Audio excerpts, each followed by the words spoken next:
Hello, everybody. Welcome to the Stronger Marriage Podcast, where this week Lee and I are talking soulmates and how do I know I've married the right person. This is going to be fun. Are you ready? I'm ready. Welcome to the Stronger Marriage Podcast with Trey and Lee. On this podcast, you'll hear real topics about real life. They cover everything from married sex to raising kids to loving your spouse so much that you're willing to forgive them for occasionally being the most annoying person in the world. Trey and Lee have raised 4 boys, been married over 30 years, and somehow still really like each other. And now, live from the metropolis of Childress, Texas, a place so flat you can watch your dog run away for 3 days. Here are your hosts for the Stronger Marriage Podcast, Trey and Lee Morgan. Hey everybody, we are glad you joined us on this Wednesday afternoon, or whenever you're listening. That's it. I may have just caught a little bit of a mistake in that intro. Oh, what'd you catch? They somehow still really like each other. And I'm not sure the word really ought to be in there. We somehow like each other. There are some days, do you really like me every day? Yeah, there's probably some days I can be a little annoying, right?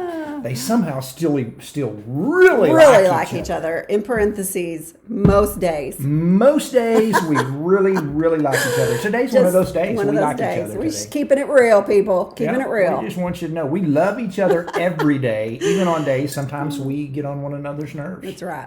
That's life. When you live together, work together, spend the majority of your time together, that just happens. That's part of life and part of marriage. We are probably together 23 out of 24 hours of every day. Wouldn't you say? Yeah. How do you put up with me?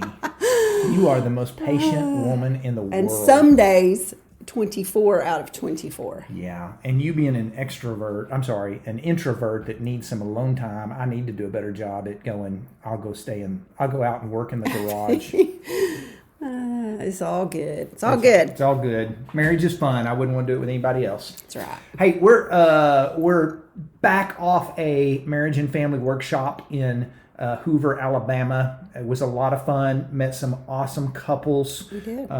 So honored. It was really neat. This was a little bit smaller conference than what we're used to. A little smaller crowd. We got to be a little more intimate, have some more conversations.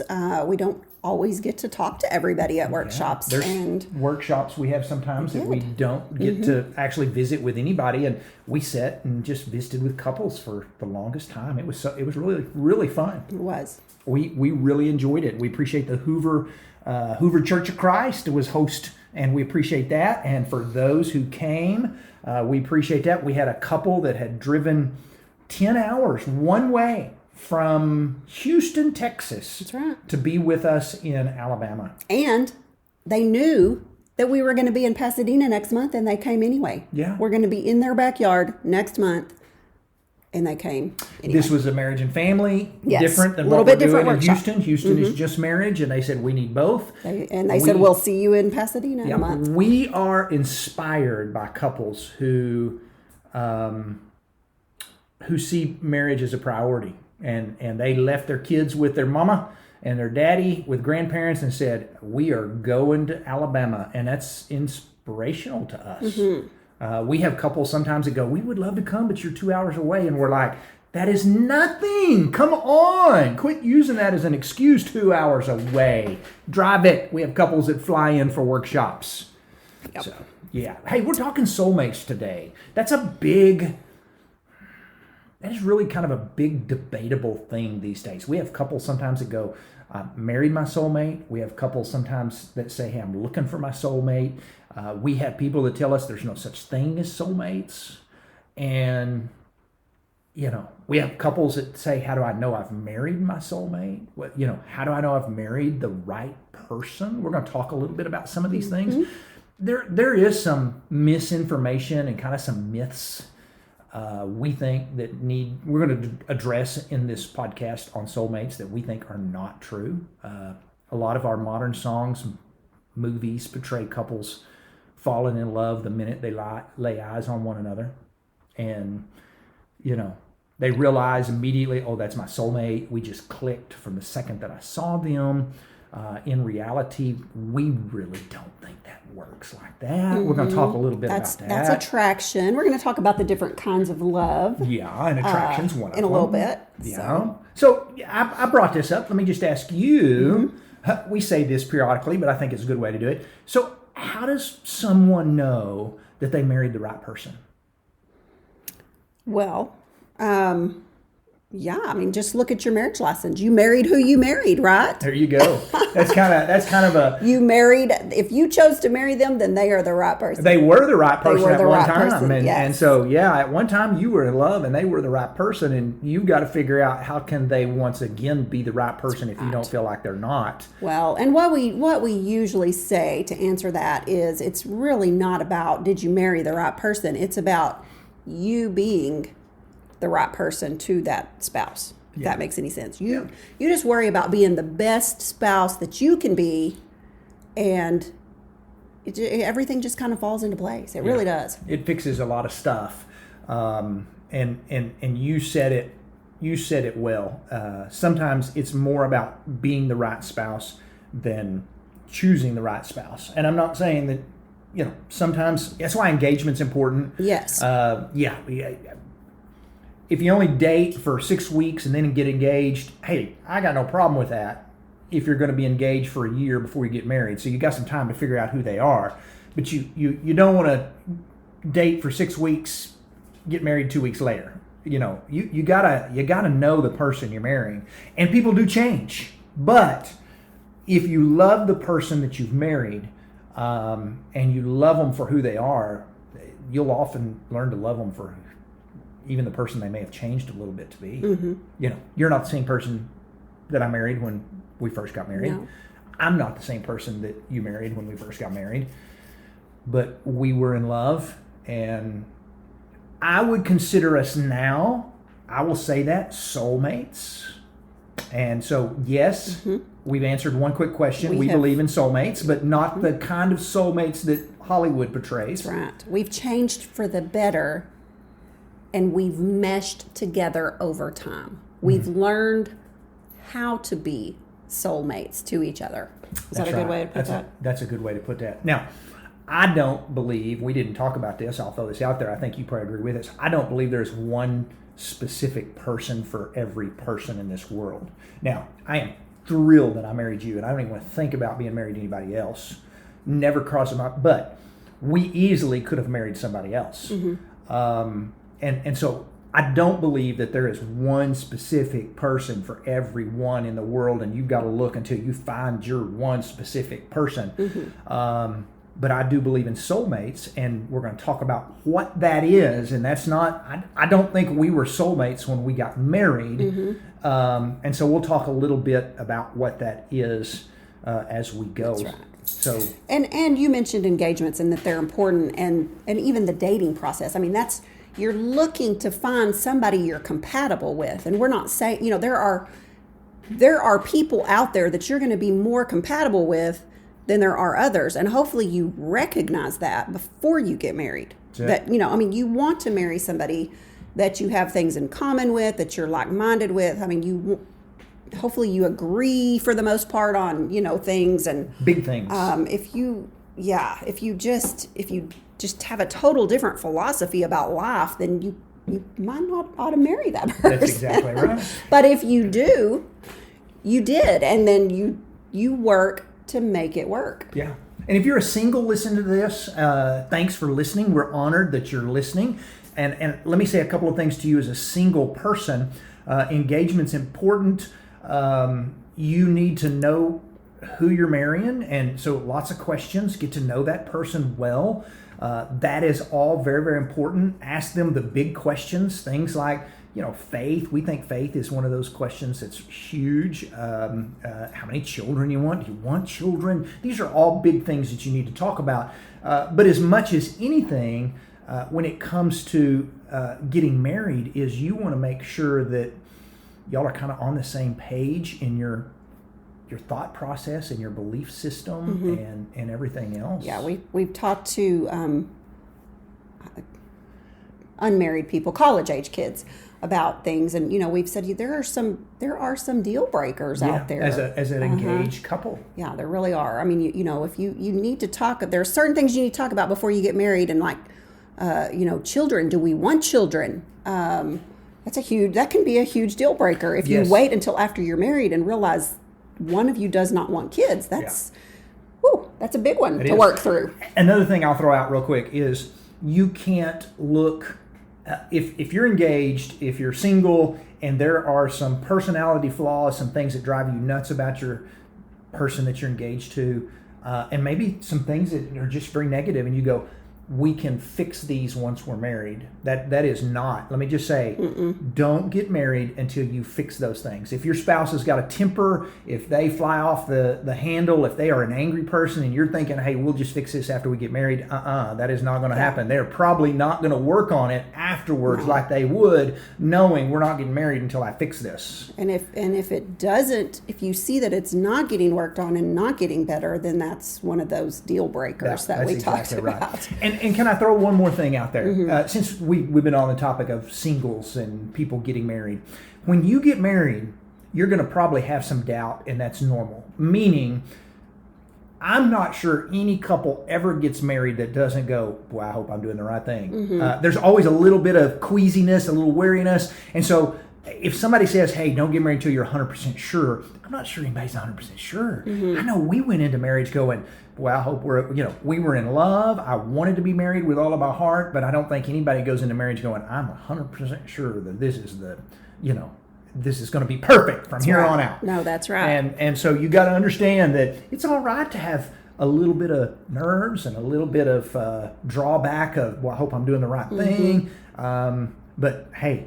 And even after you get married, I mean, when you go through that first little phase of, I don't really like him right now, or I don't really like her, that you're thinking, wow, we probably shouldn't have got married. Well, you just hang in there and you just keep being the best spouse that you can be, and things will get better because we've been there, we've done that, and our first few years of marriage were good. They were fun. But they were also some struggles because we were taking two people and two personalities and trying to blend them into one. There was supposed to be a lot of give and take. We're both a little hard-headed, or were at the time. And there was a whole lot more take than there was a lot more take. There was a lot more trying to change each other instead of me acknowledging your strengths and you acknowledging my strengths and overlooking some weaknesses. But those are things that we've communicated about over time, that we've worked on over time, and we have worked on weaknesses and things that have not been good. And I think with most couples that have been married for a long period of time, kind of like us, we will say, and they will say, we're glad we didn't give up when things were kind of tough, because now we're enjoying good times. We're glad that you say for better, for worse. We're glad during the worst, and we've had them, that we didn't give up, because now we're enjoying the better. And so that's kind of how marriage works. So let's go back to soulmates for a second. How do you have a soulmate? Where does a soulmate come from in marriage? How do we get to being? How did you and I get to be soulmates when we really weren't soulmates when we got married? Yeah, that's true. So you don't really find your soulmate. We kind of talked about that. You hopefully you look for somebody you're compatible with, but it's not like you just found the person you were meant to be with. That's just kind of one of those myths. There's not just one special person out there for each person. So you don't really find your soulmate, but you create your soulmate over time. It's what we've been talking about. You grow, you change, you work together, you communicate, you be the best you that you can be, and you become soulmates that way. Soulmates are made in the trenches of marriage, and trenches are the hard parts. Soulmates are made in the trenches of marriage, and you grow as you go through things, whether it's children, raising kids. You don't find your soulmate. You create your soulmate over time. It's something you grow into, And, I was doing a little bit of Googling today. I was telling you earlier, I spent some time on Google looking up soulmates and what other people thought. And there were things like, there were some terrible, just horrible articles out there that I thought, how do we get this off the internet? How do I know my soulmate is thinking about me? I haven't even met them yet, or how do I find my soulmate? There was a teenager, Teen 17 magazine, and I don't want to be too rough on those folks, but they're writing articles for teenagers, and they had a list of 12 ways to know you found your soulmate. As a teenager, people, that's not happening. Soulmates are built over time. You don't find your soulmate walking down the hall at school. It happens over time in marriage. And so, the myth of you think you find your soulmate and you think you marry your soulmate is at the heart of all that's kind of going badly in marriage today. Somebody goes, well, I thought I found my soulmate, but I've kind of found out we don't see eye to eye on everything, and so I'm going to get a divorce because, hey, my soulmate's out there somewhere and I didn't find them the first time. That's not soulmates. Or someone comes along while you're married and you seem to be clicking with that person. Yeah. And you think, oh, well, this person must be my soulmate because I'm getting along better with them at work than I do with my spouse at home. Yeah. And God doesn't send you your soulmate if you're already married. Yeah. Your soulmate is not someone that you're not married to if you're a married person, nor is your soulmate someone who is already married. Understand that, and that is very clear. There is not one perfect person for everyone. You create that with the person that you've married. We're excited. Hallmark movies start. Christmas Hallmark movies. I'll admit, I'm going to just say it right here live on this podcast. I'm a romantic. I enjoy romantic comedies. I enjoy cheesy Hallmark Christmas shows. I think I may be more excited for them than you are. I don't know. I'm already like counting down the days to the first Christmas cheesy, unrealistic, but you can have fun with it.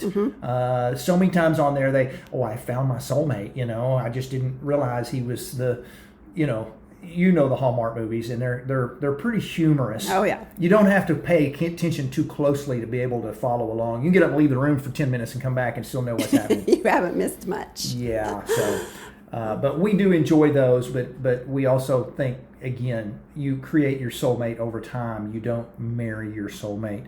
Let's talk about the phrase completing one another. I think it was Tom Cruise that said in a movie one time, "You complete me." And that's kind of a phrase. Sometimes you need somebody to complete you. And I'm not sure that that's a myth as well. Hollywood is going to try to sell you on the belief that your spouse is to complete you, but your spouse was not created to complete you. They are there more to complement you. Yes. God completes you. They are more to, your spouse complements you. They help you to be who you want to be. Their weaknesses are your strengths and vice versa. Just go down the list and everything else. But your spouse is not going to complete you. You're going to have God to complete you, and they can help definitely complement you. That's right. If you want a great marriage, you need to build your lives around God instead of around each other. Really, if you build your lives around each other, then you're going to expect your spouse to complete you, and they can't. They really can't. Building your lives around God is the only way to be completed. He's the only one that can truly complete you. That's true. So with the little time that we've got left, let's talk about what love is from a biblical standpoint. It is the most used word in the English language, probably. It is. We use it for everything. Everything. Yep. Every song, movie, all about love. And we love, I've said it, I love ice cream. I love Tex-Mex. And I love my wife, but I don't love them all the same. But we have that one word that we throw out there. Biblically, the Bible was written in Greek, and they were a whole lot wiser than we were. They actually had more than one word for love. They had about 4, and so. And there's not even a Greek word that fits the word we use for love when it comes to like, I love ice cream. Yeah. There's no, that's just I really like ice cream. And I have so a strong desire for some ice cream. In our intro, and he says, we really, really like each other. That's what we should be saying about things like ice cream is I really, really like it. But yeah, there's not even a Greek word for that. That's true. So we got 4 words in the Bible that represent love. So let's talk about those 4 and how they work in your marriage.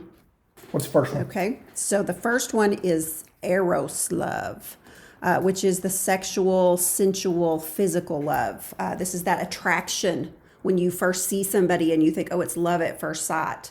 That's the eros love there. When you get all the little tingles and you just go, ooh, they make me tingly all over. I am in love. No, what you're feeling is sensual love. Yeah. That physical attraction that says, oh, she is beautiful. He is handsome. I like her curves, whatever. It is the biological attraction that men and women have for one another. It is probably the first type of love we do feel in a relationship with someone is just that initial physical attraction, because if you're not physically attracted, usually you don't move any further than that. Now, some people do start out as friends, and it grows from there, and they weren't necessarily physically attracted to each other. But yeah, eros. We get the word erotic. Yes. From this word. It's a sexual love. Yeah. Yeah. When you are sexually intimate with your spouse, that love is eros love, and that's kind of what that means. That's that physical love. It's when your wife steps out of the room where she's been getting ready for a date and she's got on something that looks really good and you go, wow, you look incredible. That's that, man, I am attracted to you. That's eros. So what another love we got is? So the next one is the friendship love. The word for that is philia. Philia. Friendship love, brotherly love.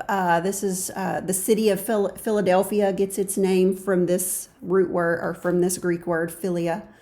Which is the city of brotherly love. That's right. And while we know that eros, sexual love, is attraction love is a part of marriage, this one is also a part of marriage.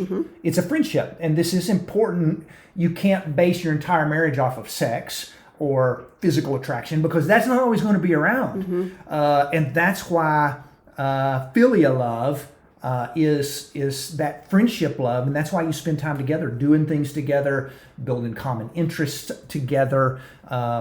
It is just friendship. And that's one of the things I love about our relationship is we are friends and we love hanging out. We love going places together, doing things together. You are my best friend, and I have guy friends, but man, if somebody goes, hey, you just want a trip to such and such, I am not thinking about taking my buddy Randy. I am thinking about, ooh, my wife and I are going to have so much fun because I like hanging out with you. And that's so important that we do this. It is, yes. Not every marriage is like that, though. It needs to be. We've known couples that aren't like that. Yeah, that, if they went on trips, they went with an actual friend rather than their spouse or there was no fillet of love to be any. Yeah. And you need this. This needs to be a part of your relationship. This grows over time.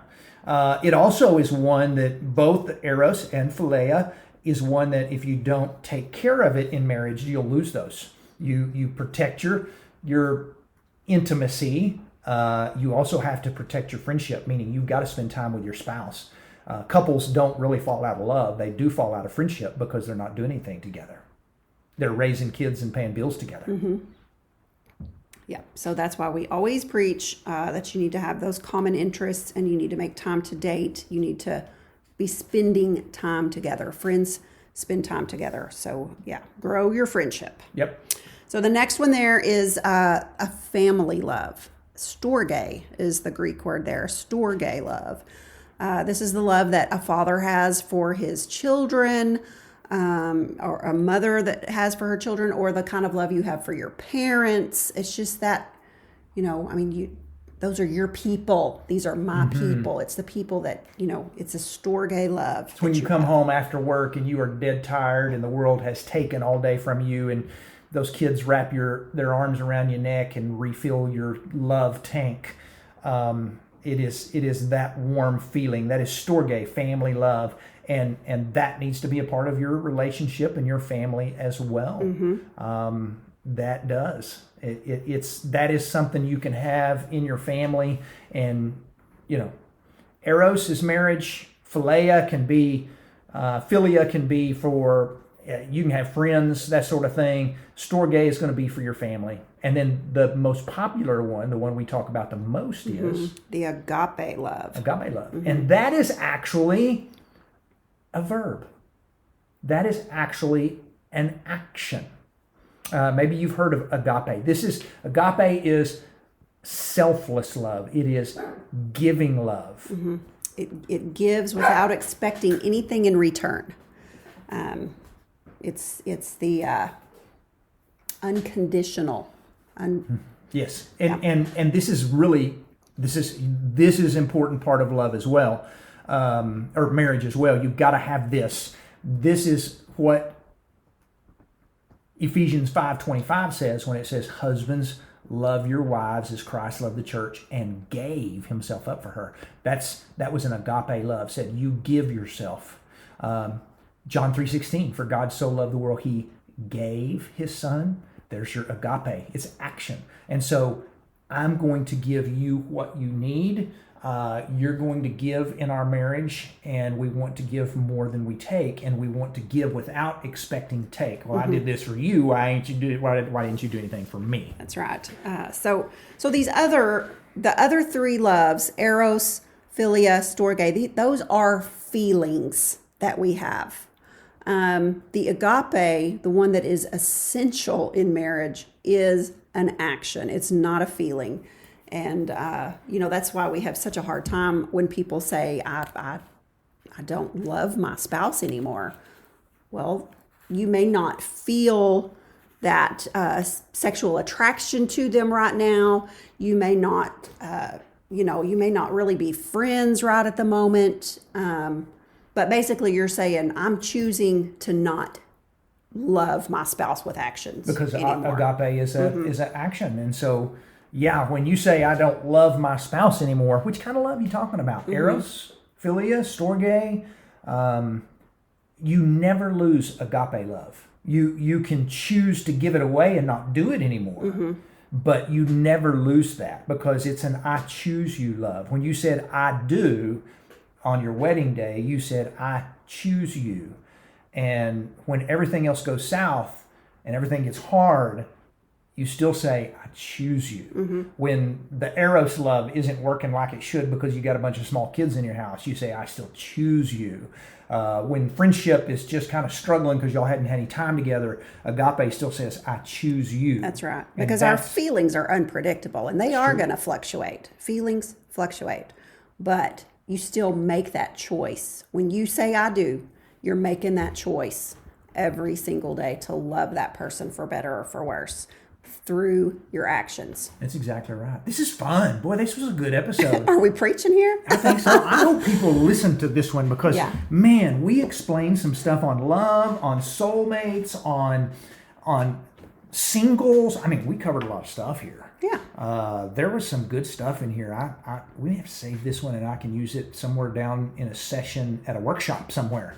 But there was some good stuff in here. So, yes, can you be married to your soulmate? Absolutely. But that happens over time. That is the goal. Yep. Over time. Build your soulmate. That's it. Build your soulmate because it's not something you just find. Anything else you want to add today, Miss Morgan? This was fun Good stuff. We'll see you next week. Y'all have a great week.